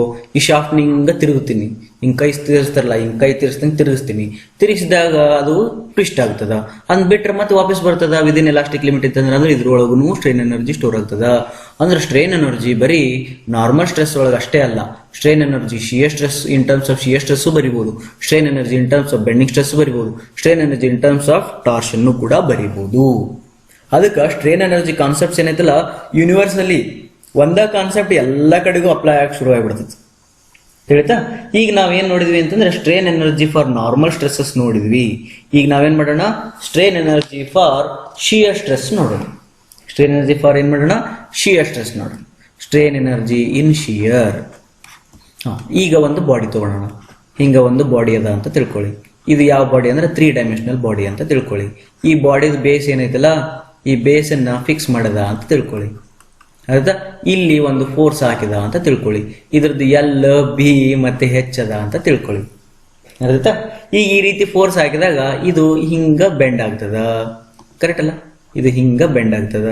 ಅಥವಾ ಇದು 3 ಡೈಮೆನ್ಷನ್ ಡಯಾಗ್ರಾಮ್ ಹಾಕಕ್ ಬರಂಗಿಲ್ಲ, ಹಿಂಗ ಬೆಂಡ್ ಆಗ್ತೈತಿ. ಬೆಂಡ್ ಆಯ್ತು ಅಂತಂದ್ರೆ ಏನರ್ಥ, ಇದು ವಿದಿನ್ ಎಲಾಸ್ಟಿಕ್ ಲಿಮಿಟ್ ಬೆಂಡ್ ಆಯ್ತು, ಬಿಟ್ಟಂದ್ರೆ ಏನಾಗ್ತದ, ವಾಪಸ್ ಅದಲ್ಲಿ ಬರ್ತದ. ಹಂಗಾಗಿ ಇಲ್ಲಿ ಸ್ಟ್ರೇನ್ ಎನರ್ಜಿ ಏನ್ ಬರೀತಾರೆ ಅಂದ್ರೆ strain energy equal to ½ into Q into delta S. ಅಲ್ಲಿ ಡೆಲ್ಟಾ ಎಲ್ ಇರ್ತದೆ, ಇಲ್ಲಿ ಡೆಲ್ಟಾ ಎಸ್ ಅಂದ್ರೆ ಏನಂದ್ರ ಎಷ್ಟು ಮುಂದೆ ಸರ್ದದಲ್ಲ ಅದನ್ನ ಡೆಲ್ಟಾ ಎಸ್ ಅಂತಾರ. ಅದನ್ನ ಏನಂತಾರೆ, ಡೆಲ್ಟಾ ಎಸ್. ಜಸ್ಟ್ ಅಲ್ಲಿ ಹೆಂಗ್ ಬರ್ದಿದ್ವಿ ನಾವು, ½ into P into delta L ಬರ್ದಿದ್ವಿ. ಹಂಗ ಇಲ್ಲಿ ½ into Q into ಅಂದ್ರೆ ಈ ಫೋರ್ಸಿಗೆ Q ಅಂತ ಕರೆಯೋಣ, Q into ಡೆಲ್ಟಾ ಎಸ್. ಇದನ್ನು ಚೆನ್ನಾಗಿ ಮಾಡಿಫೈ ಮಾಡಿ ನಾ ಆಗಲೇ ಹೇಳಿದ್ನಲ್ಲ, ವಾಲ್ಯೂಮ್ ವ್ಯೂಲ್ಯೂಮ್ ಅದು ಇದೆಲ್ಲ ಕನ್ಸಿಡರ್ ಮಾಡಿದ್ರೆ you will get another expression that equal to tau square by 2g into volume. ನೋಡಿ ಈ ಇಕ್ವೇಶನ್ ನೋಡ್ರಿ, ಇದು ಶಿಯರ್ ಸ್ಟ್ರೆಸ್. ಇದು ನಾರ್ಮಲ್ ಸ್ಟ್ರೆಸ್ ಇಕ್ವೇಶನ್ ಏನಿತ್ತು, sigma square divided by normal ಸ್ಟ್ರೆಸ್ಸಿಗೆ ಯಂಗ್ಸ್ ಮಾಡ್ಲಸ್ ಬರ್ತದ, ಅದಕ್ಕೆ 2e into ವಾಲ್ಯೂಮ್. ಚೆನ್ನಾಗದಲ್ಲ ನೆನ್ಪಿಡೋಕ? ಇದು ಶಿಯರ್ ಸ್ಟ್ರೆಸ್ ಅದಂದ್ರೆ tau square divided by 2g volume. ಆಮೇಲೆ ನಾರ್ಮಲ್ ಸ್ಟ್ರೆಸ್ ಅದ ಅಂತಂದ್ರೆ sigma square by 2e into volume. ತಿಳಿತಿಲ್ಲ? ಹಂಗ ನಾವೇನ್ ಮಾಡೋಣ ಅಂದ್ರೆ ಈಗ ಬೆಂಡಿಂಗ್ ಸ್ಟ್ರೆಸ್ ಹೋಗೋಣ. ಬೆಂಡಿಂಗ್ ಸ್ಟ್ರೆಸ್ ಹೋದ್ರೆ ಅಲ್ಲಿ ಏನ್ ಬರ್ತದ ಅಂತಂದ್ರ strain energy equal to F² divided by 2e into volume. Bending stress is also normal stress. Bending stress ಏನೈತಲ್ಲ M/I = F/y ಫಾರ್ಮುಲಾ ಏನದಲ್ಲ, ಆ ಫಾರ್ಮುಲಾದಲ್ಲಿ F/y = E/r ಫಾರ್ಮುಲಾದಲ್ಲಿ ಎಫ್ ಏನಂದ್ರ ಅದು ಬೆಂಡಿಂಗ್ ಸ್ಟ್ರೆಸ್. ಬಟ್ ಹೆಂಗಿರ್ತದ, ನಾರ್ಮಲ್ ಆಗಿರ್ತದ. ಹೆಂಗ್ ಹೇಳ್ತೀರಿ ಸರ ಅಂತಂದ್ರ ಇದು ಒಂದು ಸೆಕ್ಷನ್ ಅಂತ ತಿಳ್ಕೊಳ್ರಿ. ಈ ಸೆಕ್ಷನ್ ಹೆಂಗಿರ್ತೈತೆ ಫೋರ್ಸ್ ಅಂದ್ರೆ ಹಿಂಗ ಹಿಂಗ ಹಿಂಗ ಹಿಂಗ ಹಿಂಗ ಹಿಂಗೆ ಅದಕ್ಕೆ ನೀವು ಹಿಂಗೆ ಡಯಾಗ್ರಾಮ್ ಹಾಕಿರ್ತೀರಿ. ಅಂದ್ರೆ these stresses are perpendicular to the surface. Therefore ಇವು ಏನಂದ್ರೆ ಇವು ನಾರ್ಮಲ್ ಸ್ಟ್ರೆಸಸ್ ಇದು. ಆದ್ರಿಂದ ಬಂದದ, ಯಂಗ್ಸ್ ಮಾಡ್ಯುಲಸ್ ಬಂದದ. ದೇರ್ಫೋರ್ ಇದು ಬಂತು. ಹಂಗ ಟಾರ್ಷನ್ ಎಫೆಕ್ಟ್ಸ್ ಏನಾರ ತಗೊಂಡಿದ್ರಿ ಅಂತಂದ್ರೆ ಟಾರ್ಷನ್ ಎಫೆಕ್ಟ್ ಅಲ್ಲಿ ಏನ್ ಬರ್ತದ ಅಂತಂದ್ರೆ tau square divided by 4g ಬರ್ತದೆ. ಇಲ್ಲಿ 4g ಇಂಟು ವಾಲ್ಯೂಮ್. ಇದು ಸ್ವಲ್ಪ ನೆನ್ಪಿಟ್ಕೋಬೇಕು. 4g into volume. ಶಿಯರ್ ಸ್ಟ್ರೆಸ್ಗೆ ಹೆಂಗಿತ್ತು, ಬರೀ ನಾರ್ಮಲ್ ಜನರಲ್ ಶಿಯರ್ ಸ್ಟ್ರೆಸ್ಗೆ ಹೆಂಗಿತ್ತು ಅಂತಂದ್ರೆ tau square divided by 2g into volume ಇತ್ತು. 2g ಇಂಟು ವಾಲ್ಯೂಮ್ ಇತ್ತು, ಹೌದಾ? ಹಂಗ ನಾರ್ಮಲ್ ಸ್ಟ್ರೆಸ್ಗೆ ಹೆಂಗಿತ್ತು, sigma square divided by 2e into volume ಇತ್ತು. 2e ಇಂಟು ವಾಲ್ಯೂಮ್ ಇತ್ತು. ಇವೆಲ್ಲ ನೀವು ಸ್ಟ್ರೇನ್ ಎನರ್ಜಿ ಅಥವಾ ರೆಸಿಲಿಯನ್ಸ್. ಈ ವಾಲ್ಯೂಮ್ ಎಲ್ಲವನ್ನು ತೆಗೆದು ಬಿಟ್ರಿ ಅಂತಂದ್ರೆ ಅದೇನಾಗುತ್ತೆ, modulus of resilience in terms of bending, in terms of shear, in terms of torsional shear, in terms of normal stress. ಅರ್ಥ? ಇದ್ರ ಒಳಗಡೆ ಸ್ವಲ್ಪ ಚೆನ್ನಾಗಿ ನೋಡ್ರಿ. ಇಲ್ಲಿ ಸ್ಟ್ರೆಸ್ ಅಂದ್ರೆ ಏನು, ಇಲ್ಲಿ ಸ್ಟ್ರೆಸ್ ಅಂದ್ರೆ ಏನು, ಇಲ್ಲಿ ಸ್ಟ್ರೆಸ್ ಅಂದ್ರೆ ಏನು, ಇವಕ್ಕೆಲ್ಲ ಇಕ್ವೇಶನ್ಸ್ ಗೊತ್ತಿದಾವ ನಿಮಗೆ. ಅವನ್ನೆಲ್ಲ ನೆನ್ಪಿಟ್ಕೋಬೇಕು. ಇಲ್ಲಿ ಸ್ಟ್ರೆಸ್ ಅಂದ್ರೆ ಏನು, ಇದು ಟಾರ್ಷನ್, ಎಲ್ಲೈತೆ ಟಾರ್ಷನ್, ಇದು ಟಾರ್ಷನ್. ಇದು ಈ ಟಾರ್ಷನ್ ಒಳಗಡೆ ಈ ಎಫ್ ಅಂತಂದ್ರೆ ಏನಂತ ಬರ್ದೆ ನಾ ಇಲ್ಲಿ. ಇದನ್ನ ರಿಲೇಟ್ ಮಾಡ್ಕೋಬೇಕು. ಇವನ್ನ ರಿಲೇಟ್ ಮಾಡ್ಕೊಂಡು ಮುಂದಕ್ಕೆ ಹೋಗ್ಬೇಕು. ಹಂಗ ಸುಮ್ಮ ಹೋದ್ರ ತಪ್ಪು ಮಾಡ್ಬಿಡ್ತೀರಿ. ಅರ್ಧತಾ? ಇಲ್ಲಿ ಟಾರ್ಷನ್ ಅಂತಂದ್ರೆ ಏನು, ಇದೇನಿದು ಟಾರ್ಷನ್. ಕರೆಕ್ಟ್. ಟಾರ್ಷನ್ ಅಲ್ಲಿ ಟೋ ಅಂತಂದ್ರೆ ಏನ್ ಬರ್ತದ, ಅವಾಗ ಇಲ್ಲಿ ಬರ್ತದ T/J = ಟೋ/R. ಓಕೆ. ಟೋ ಅಂತಂದ್ರೆ ಏನಂದ್ರೆ ಟೋ = TR/J. ನೋಡ್ರಿ, ಟೋ ಜಾಗದೊಳಗೆ ಇದನ್ನ ಹಾಕೊಂಡು ಹೋಗ್ಬೇಕು ಮುಂದೆ. ಹಂಗ ಶಿಯರ್ ಸ್ಟ್ರೆಸ್ ಒಳಗೆ ಟೋ ಅಂದ್ರೆ ಏನು, tau = FA/Y divided by IB. ಈ ಫಾರ್ಮುಲಾ ಹಾಕೋಬೇಕು. ಇಲ್ಲ ಅಂತಂದ್ರೆ ನೀವು ನೆನ್ಪಿಟ್ಕೋಬೇಕು, tau average tau max = something into tau average depends on cross section. ಇದು ನೆನ್ಪಿರ್ಬೇಕು. ಅಂದಾಗ ಟೋದ್ ಮೀನಿಂಗ್. ಹಂಗ ಸಿಗ್ಮಾ ಅಂದ್ರೆ ಏನು ಅಂತಂದ್ರ, ಸಿಗ್ಮಾ ಅಂದ್ರೆ ಪೂರಾ ಸ್ಟ್ರೆಸ್ ಸ್ಟ್ರೇನ್ ಕರ್ವ್ ನೆನ್ಪಿರ್ಬೇಕು. Stress is directly proportional to strain. ಹೌದಾ? PL/AE ಅವೆಲ್ಲ ನೆನ್ಪಿರ್ಬೇಕು. ಅಂದಾಗ ಇದ್ರದ್ದು ಸ್ಟ್ರೇನ್ ಎನರ್ಜಿ ಚಾಪ್ಟರ್ದು ಯೂಸ್ ಆಗಕ್ ಶುರು ಆಗ್ತದ. ತಿಳಿತು? ಓಕೆ. ನಾವು strain energy due to bending ಇನ್ನು ಸ್ವಲ್ಪ ಚೆನ್ನಾಗಿ ನೋಡ್ಕೊಂಡ್ರ ಅದಕ್ಕೆ ಇನ್ನೊಂದು ಇಕ್ವೇಶನ್ ಬರಿಬೋದು. Strain energy = 1/EI into integration of m² ಅಂತ ಬರ್ತದೆ. ಹೌದಾ? ಇದು ಸ್ವಲ್ಪ ಚೆನ್ನಾಗಿ ನೆನ್ಪಿಟ್ಕೊಳ್ರಿ. Into dx.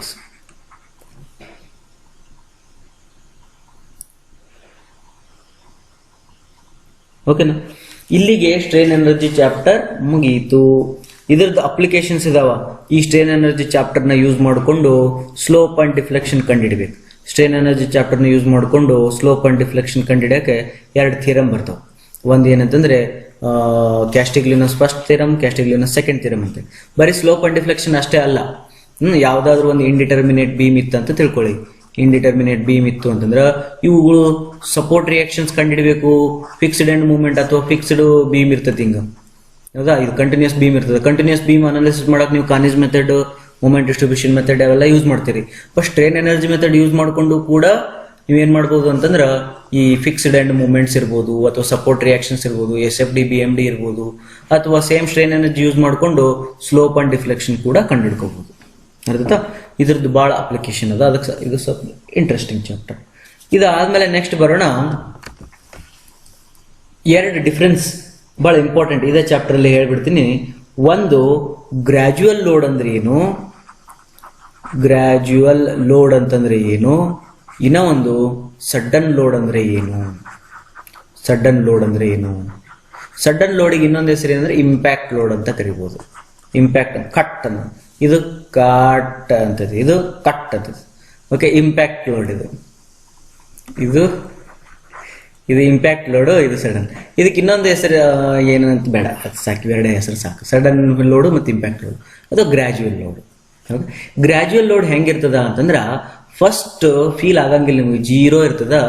ಗ್ರಾಜುವಲಿ ಹೆಚ್ಚಿಗೆ ಹಾಕೋಂತ ಮ್ಯಾಕ್ಸಿಮಮ್ ರೀಚ್ ಆಕೈತಿ. Okay. For example 5 kN is applied to this bar ಅಂತಂದ್ರೆ ಯಾವ ಲೋಡ್ ರೀ ಸರ? ಇದು 5 ಲೋಡು, ಗ್ರಾಜುವಲ್ ಲೋಡ್. ಇದು 5 kN ಲೋಡ್, ಗ್ರಾಜುವಲ್ ಲೋಡ್.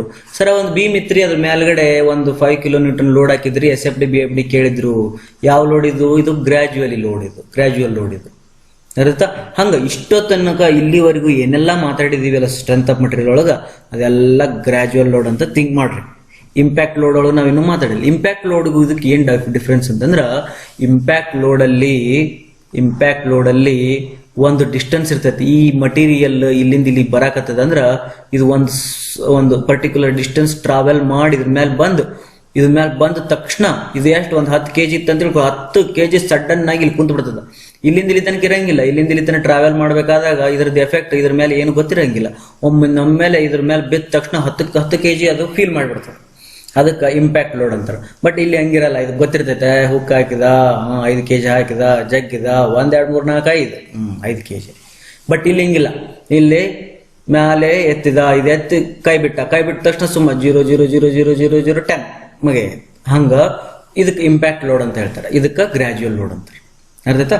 ಈಗ ನಾವು ಇದನ್ನೇನು ನೋಡಿದಿಲ್ಲ, PL/AE ಫಾರ್ಮುಲಾ ಏನಿತ್ತಲ್ಲ, ಈ PL/AE ಫಾರ್ಮುಲಾ ಡೆಲ್ಟಾ ಎಲ್ಗಿತ್ತು. ಇದು ಯಾವಾಗ ಅಂತಂದ್ರ P ಗ್ರಾಜುವಲ್ ಲೋಡ್ ಅಪ್ಲೈ ಮಾಡಿದಾಗ, P ಏನಿದು ಗ್ರಾಜುವಲ್ ಲೋಡ್ ಅಪ್ಲೈ ಮಾಡಿದಾಗ delta L change in length ಬರ್ತದ. ಅದೇ ನೀವು P ಏನಾದ್ರು ಇಂಪ್ಯಾಕ್ಟ್ ಲೋಡ್ ಏನಾರ ಅಪ್ಲೈ ಮಾಡಿದ್ರೆ ಹಿಂಗ್ ಬರಂಗಿಲ್ಲ, ಈ ಇಕ್ವೇಶನ್ ಬರಂಗಿಲ್ಲ. ಅವಾಗ ಅದಕ್ಕೆ ಬೇರೆ ಆಗ್ತದೆ. ಅದಕ್ಕೆ ಎಕ್ಸಾಂಪಲ್ ನೋಡೋಣ. ಲೆಟ್ ಅಸ್ ಕನ್ಸಿಡರ್ ಒಂದು ರಾಡ್ ಅದ ಅಂತ ತಿಳ್ಕೊಡ್ರಿ. ಈ ರಾಡಿಗೆ ಹಿಂಗೊಂದು ಪ್ಲೇಟ್ ಹಾಕ್ಯಾರ ಅಂತ ತಿಳಿತಲ್ಲ, ಹಿಂಗೊಂದು ಪ್ಲೇಟ್ ಹಾಕಿದಾರೆ ಅಂತ ತಿಳ್ಕೊಡ್ರಿ. ಈ ಪ್ಲೇಟಿಗೆ ಇಲ್ಲಿ ಒಂದು ಕವರ್ ಅದ ಅಂತ ತಿಳ್ಕೊಡ್ರಿ. ಏನೊಂದು ಕಾಲರ್ ಅದ. ಓಕೆ, ಹಿಂಗೊಂದು ಕಾಲರ್ ಅದ. ಈ ಕಾಲರ್ ಮೇಲೆ ಕೆಳಗೆ ಹೋಗ್ತದೆ. ಇದು ಮೇಲೆ ಕೆಳಗೆ ಓಡಾಡ್ತೈತಿ, ಹಿಂಗ ಓಡಾಡ್ತದೆ. ಇದನ್ನ ಮ್ಯಾಲ ಒಂದಿಷ್ಟು ಹೈಟ್ಲಿಂದ ಎತ್ತಿ, ಒಂದು ಫಾರ್ ಎಕ್ಸಾಂಪಲ್ ಹೆಚ್ಚನ್ನ ಹೈಟ್ ಇಂದ ಎತ್ತಿ ಅಲ್ಲಿಂದ ಡ್ರಾಪ್ ಮಾಡಿಬಿಟ್ರೆ ಸೀದ ಬಂದು ಹಗ್ ಅಂತ ಹೇಳಿ ಇದ್ರ ಮೇಲೆ ಬೀಳ್ತದೆ. ಇದ್ರ ಮೇಲೆ ಬಿದ್ದ ತಕ್ಷಣ ಸ್ಟ್ರೆಸ್ ಯಾರಿಗೆ ಫೀಲ್ ಆಗ್ತದಂದ್ರ, we will ignore this plate ಮೇಲೆ ಎಷ್ಟು ಸ್ಟ್ರೆಸ್ ಆಗುತ್ತೆ ಮರ್ತು ಬಿಡೋಣ. ಓಕೆ, ಇದ್ರ ಮೇಲೆ ಬಿದ್ದ ತಕ್ಷಣ ಇದು ಕೆಳಗಡೆ ಜಗ್ಗಿದಾಗ ನಮ್ಗೆ ಸ್ಟ್ರೆಸ್ ಎಲ್ಲಿ ಆಗ್ತದೆ ಅಂದ್ರೆ ಈ ಬಾರ್ ಒಳಗೆ ಆಗ್ತದ. ಇದೇನಿದು ಈ ಬಾರ್ ಒಳಗಡೆ ಸ್ಟ್ರೆಸ್ ಆಗ್ಲಿಕ್ಕೆ ಶುರು ಆಗ್ತದೆ. ಹೌದಾ? ಆ ಸ್ಟ್ರೆಸ್ ಎಷ್ಟಿರ್ತದ ಅಂತಂದ್ರೆ ಮತ್ತೆ ಅದು ನೀವು ಮತ್ತೆ ಹಿಂಗಿರಂಗಿಲ್ಲ. ಅದು P/A ಸ್ಟ್ರೆಸ್ ಇರ್ತದ, ತಪ್ಪು. P/A ಇರಂಗಿಲ್ಲ. ಅದು ಅರ್ಥ, ಅದು ಬೇರೆ ಇರ್ತದ. ಅದಕ್ಕೆ ಆ ಸ್ಟ್ರೆಸ್ ಏನಂತ ಕರೀತಾರೆ ಅಂತಂದ್ರ, that stress equal to sudden stress.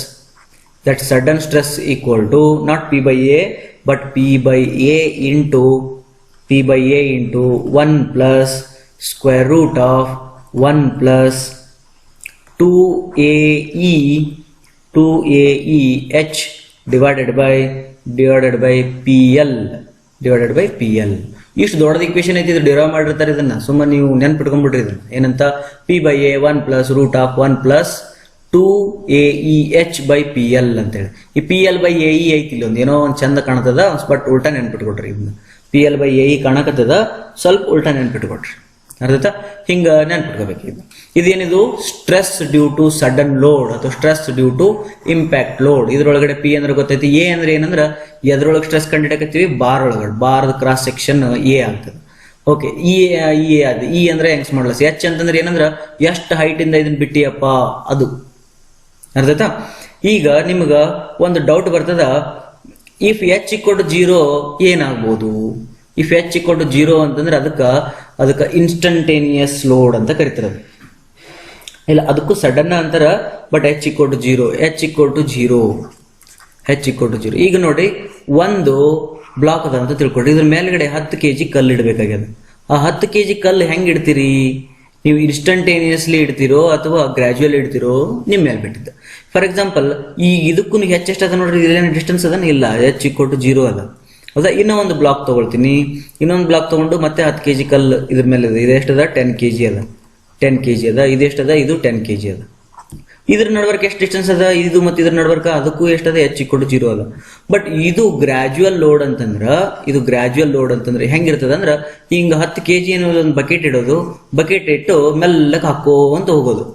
ಅವಾಗ ಇದು 10 kg ಆದ್ಮೇಲೆ this material is taking 10 kg load. But ಇಲ್ಲಿ ಏನಂತಂದ್ರ ಆ ಮಟೀರಿಯಲ್ ತಗೊಂಡ್ ಬಂದು ಮ್ಯಾಲಿಂದ ಒಗಿಯೋಂಗೂ ಇಲ್ಲ, ಮ್ಯಾಲಿಂದ ಇಲ್ಲಿಂದ ಇಲ್ಲಿಗೆ ಜೋರಾಗಿ ಒಗಿಯೋಂಗೂ ಇಲ್ಲ. ಸ್ಲೋ ಆಗಿ ತಗೊಂಬಂದು ಕೆಳಗಿಡೋದು. ಬೆಸ್ಟ್ ಎಕ್ಸಾಂಪಲ್ ಹೆಂಗಂತಂದ್ರ, ನೀವು ಒಂದು ಗಡಿಗೆ ಇರ್ತದ ನೋಡ್ರಿ, ಮಡಿಕೆ ಅಂತ ಗೊತ್ತಲ್ಲ ಗಡಿಗೆ. ಆ ಗಡಿಗೆ ತಗೊಂಡ್ ಬಂದು ನೆಲಕ್ಕೆ ಇಡ್ಬೇಕಾಗಿರ್ತೈತಿ. ನೆಲಕ್ಕೆ ಜೋರಾಗಿಟ್ರೆ ಏನಾಗಿಬಿಡ್ತದ? ಅದು ಗಡಿಗೆ ಇರ್ತದ. ಗಡಿಗೆ ಇಷ್ಟು ಜಾಗದಿಂದ ಏನಾದ್ರು ಜೋರಾಗಿ ಇಟ್ಬಿಟ್ರೆ ಇದು ಹೊಡೆದು ಬಿಡ್ತದ. ಅದಕ್ಕೆ ಮನ್ಯಾಗ ಹೆಂಗ್ ಇಡ್ತಿರ್ತಾರೆ ಗೊತ್ತಾ? ಹೆಂಗಿಡ್ತಾರ ಅದನ್ನ? ಬಹಳ ಸ್ಲೋ ಆಗಿ ತಗೊಂಬಂದು ಕರೆಕ್ಟ್ ಅದ್ ನೆಲಕ್ಕೆ ಹಿಂಗ ಹಚ್ಚಿದ ತಕ್ಷಣ ಕೈ ಬಿಟ್ಬಿಡ್ತಾರೆ. ಅಂದ್ರ ಅದು ಕೆಳಗೆ ಹತ್ತ ತನಕ ಕೈ ಹಿಡ್ಕೊಂಡಿರ್ತಾರೆ ನೆಲ ಟಚ್ ಆದ ತಕ್ಷಣ ಕೈ ಬಿಟ್ಬಿಡ್ತಾರೆ. ಕೈ ಬಿಟ್ಟ ತಕ್ಷಣ ನೆಲ ಏನ್ ಮಾಡ್ತದ, ಇನ್ಸ್ಟಂಟೇನಿಯಸ್ಲಿ ಅಷ್ಟು ಲೋಡನ್ನ ಒಮ್ಮೆಲೆ H=0 ದಂಗ ಫೀಲ್ ಮಾಡಿಬಿಡ್ತದೆ. ಅದಕ್ಕೇನಂದ್ರ H=0 ಅಂತ ಕರೀತಾರೆ. ಅದಕ್ಕೆ ಗ್ರಾಜುಯಲ್ ಲೋಡ್ಗೂ ಮತ್ತು ಇದಕ್ಕೂ ಎರಡಕ್ಕೂ ಕನ್ಫ್ಯೂಸ್ ಆಗಬಾರ್ದು. ಇಲ್ಲೂ ಕೂಡ H=0 ಅದ, ಸಡನ್ ಲೋಡ್ ಒಳಗೂ ಕೆಲವೊಮ್ಮೆ H=0 ಆಗೋ ಚಾನ್ಸಸ್ ಇರ್ತದೆ. ಬಟ್ ಹಂಗಿದ್ದಾಗ ನೋಡ್ರಿ, H=0 gradual load, H=0 always ಇದೆ ಗ್ರಾಜುಯಲ್ ಲೋಡ್. ಅಂತ ಟೈಮ್ ಒಳಗಡೆ ಸ್ಟ್ರೆಸ್ ಏನಾಗುತ್ತಾ, P/A ಆಗ್ತೈತಿ. ಅದೇ ಇನ್ಸ್ಟಂಟೇನಿಯಸ್ ಲೋಡ್, ಅದಕ್ಕೆ ಇನ್ನೊಂದು ಏನಂತಾರ, ಇನ್ಸ್ಟಂಟೇನಿಯಸ್ ಲೋಡ್ ಅಂತಾರೆ. ಇನ್ಸ್ಟಂಟೇನಿಯಸ್ ಲೋಡ್ ಕೂಡ H=0 ಇದ್ದಾಗ ಬ್ಯಾಕ್ ಇಲ್ಲಿ ನೋಡಿ, H=0 ಕಣ, ಇದಿಷ್ಟು 0 ಆಯ್ತು, ಇದಿಷ್ಟು 0. 1 + 0 is 1, √1 is 1, 1 + 1 is 2. therefore ಏನ್ ಬಂತು ಈಗ, ಸಿಗ್ಮಾ = 2P/A. ವಾಟ್ ಎ ವಾ, ವೆರಿ ಇಂಟ್ರೆಸ್ಟಿಂಗ್ ರೈಟ್. ಇದು ಇಂಟ್ರೆಸ್ಟಿಂಗ್ ಇದೆ ನೋಡು. ಸ್ಟ್ರೆಸ್ ಎಷ್ಟು ಬರ್ತೈತೆ ಅಂತ, ಇಂಪ್ಯಾಕ್ಟ್ ಲೋಡ್ ಒಳಗಡೆ ನೀ ಏನಾದರೂ ಏನೂ ಆಗ್ಬಾರ್ದ್ರಿ ಸರ ಈಗ ಅಂತಂದು ಹಿಂಗ್ ಮೆಲ್ಲಕ್ಕೆ ಅದ್ರ ಮೇಲೆ ಇಟ್ರೆ ಅದ್ರ ಮೇಲೆ 2PA/, ಒಬ್ಬ ಮನುಷ್ಯ ಅದನ ಅಂತ ತಿಳ್ಕೊಳ್ಳಿ. ಆ ಮನುಷ್ಯ ಅದನ, ನೀನು ಇಲ್ಲಿ ನಿಂತ್ಕೊಂಡಿದ್ದಿ, ಹಿಂಗ್ ಬಗ್ಗೆ ನಿಂತ್ಕೊಂಡು ಏನ್ ಮಾಡಾಕತ್ತಿದ್ದಿ, ಇವನ್ ಮೇಲೆ ಒಂದು ಇವನ್ ಇಲ್ಲಿಂದ ಸಣ್ಣ, ಓಕೆ, ಇವನ್ ಮೇಲೆ ಒಂದು ಕಲ್ಲು ಇಡಬೇಕಾಗ್ಯದ. ಇವನ್ ಮೇಲೆ ಕಲ್ಲು ಇಡಬೇಕಾಗೈತೆ ಅಂತಂದ್ರೆ ಹೆಂಗ್ ಇಡ್ತಿದಿ, ನೀ ಹಿಂಗ್ ಮ್ಯಾಲಿಂದ ಅಂತ ದೂರ ಇಟ್ಟರೆ ಅವ್ನ ತಲೆ ಹೊಡಿತದ. ಅದ್ರ ಸಲುವಾಗಿ ನೀ ಏನ್ ಮಾಡ್ತಿದಿ, ಮೆಲ್ಲಕ್ಕೆ ಅವ್ನ ತಲೆಗೆ ಫಸ್ಟ್ ಟಚ್ ಮಾಡ್ತಿದ್ದಿ. ಅವ್ನ ತಲೆ ಟಚ್ ಮಾಡಿದ ತಕ್ಷಣ ಕೈ ತಕೊಂಡ್ಬಿಡ್ತಿದ್ದಿ. ಆ ತಲೆ ಟಚ್ ಆದ ತಕ್ಷಣ ಕೈ ತಕೊಂಡ್ಬಿಡ್ತಿದ್ವಿ. ಕೈ ತಕೊಂಡ್ಮೇಲೆ ಇವನಲ್ಲಿ ಸ್ಟ್ರೆಸ್ ಎಷ್ಟು ಫೀಲ್ ಆಗ್ತದೆ ಅಂದ್ರೆ 2P/A ಸ್ಟ್ರೆಸ್ ಫೀಲ್ ಆಗ್ತದೆ ಇವನಲ್ಲಿ. ಬಟ್ ಇನ್ನೊಬ್ಬ ಅದನಪ್ಪ, ಹೆಂಗದನಂದ್ರೆ ಅವ್ನ ಮ್ಯಾಲ ಒಂದು ಬಕೆಟ್ ಇಟ್ಕೊಂಡು ನಿಂತಾನ. ಇವಂದ್ರೊಳಗೆ ನೀನು ನೀರು ಸುರಿಯಾಕತ್ತಿದ್ದಿ. ಎಷ್ಟು ತನಕ, 10 kg ತನಕ ಸುರಿಯಾಕತ್ತಿದ್ವಿ. ಇವಂದ್ರೊಳಗೆ ಸ್ಟ್ರೆಸ್ 10 kg ರೀಚ್ ಆದ ತಕ್ಷಣ ಇವಂದ್ರೊಳಗೆ ಸ್ಟ್ರೆಸ್ ಎಷ್ಟು ಕ್ರಿಯೇಟ್ ಆಗ್ತದೆ ಅಂದ್ರೆ P/A ಕ್ರಿಯೇಟ್ ಆಗ್ತದೆ. ತಿಳಿತಾ, ಇದು P/A ಕ್ರಿಯೇಟ್ ಆಗುತ್ತಾ, ಇದು 2P/A ಕ್ರಿಯೇಟ್ ಆಗುತ್ತೆ. ಅದಕ್ಕೆ instantaneous stress is 2 times than the gradual stress. ಇದು ಬಹಳ ಸತಿ ಕಾಂಪಿಟೇಟಿವ್ ಎಕ್ಸಾಮ್ಸ್ ಅಲ್ಲಿ ಕೇಳಿದ್ದಾರೆ. ಅರ್ಥ ಆಯ್ತು? ಹಂಗ ಎಲಾಂಗೇಷನ್ ಇನ್ ದ ಬಾರ್ ಎಷ್ಟಾಗ್ತದ, ಇನ್ಸ್ಟಂಟೇನಿಯಸ್ ಎಲಾಂಗೇಷನ್ಗೆ ಏನು ಪ್ರಾಬ್ಲಮ್ ಇಲ್ಲ. ಓಕೆ, ಎಲಾಂಗೇಷನ್ಗೆ ಏನು ಪ್ರಾಬ್ಲಮ್ ಇಲ್ಲ. ಎಲಾಂಗೇಷನ್ ಅಂದ್ರೆ ಫಾರ್ಮುಲಾ ಏನಿತ್ತು, ΔL = PL/AE ಇತ್ತು. ಇಲ್ಲಿ ΔL = P/A ಏನೈತಲ್ಲ ಅದನ್ನ ಸಿಗ್ಮಾ ಅಂತ ಬರೋಣ. ಸಿಗ್ಮಾ L/E ಆಗ್ತದ. ಸಿಗ್ಮಾ ಅಂದ್ರೆ ಏನ್ರಿ ಅಂತಂದ್ರ ನಿನಗ್ ಬಿಟ್ಟಿದ್ರಿ ಅಂತ. ಸಿಗ್ಮಾ ಏನ್ರಿ ಅಂತಂದ್ರ ಸಿಗ್ಮಾ ನಿನಗ ಗ್ರಾಜುಯಲ್ ಲೋಡ್ ಬೇಕಿತ್ತಂದ್ರ P/A ಹಾಕೋ. ನಿನಗ ಸಿಗ್ಮಾ ಇನ್ಸ್ಟಂಟೇನಿಯಸ್ ಲೋಡ್ ಬೇಕಿತ್ತು ಅಂತಂದ್ರ 2P/A ಹಾಕೋ. ಅರ್ಥ ಆಯ್ತಾ? Any doubts? No doubts. Thank you. Teach ಮಾಡಿ ಇಷ್ಟಾದ ತಕ್ಷಣ ನಮ್ಮ ಕ್ಲಾಸ್ ಒಳಗೆ ಏನಂತಿರ್ತೀವಿ, ಎನಿ ಡೌಟ್ಸ್ ಅಂತಿರ್ತೀವಿ. ಇಲ್ಲಿ ವಿಡಿಯೋ ಮಾಡಾಕತ್ತೀನಿ, ಒಬ್ಬನೇ ಕುಂತೀನಿ, ಇಲ್ಲಿ ಮುಂದೆ ಯಾರು ಕುಂತಿಲ್ಲ, ಆದರೂ ಅದು ಬ್ಲಡ್ ಒಳಗೆ ಇರ್ತದಲ್ಲ, ಬಂದ್ಬಿಡ್ತದೆ. Any doubts? No doubts. Thank you very much. Will go ahead, not go ahead, will stop here because we completed strain energy chapter.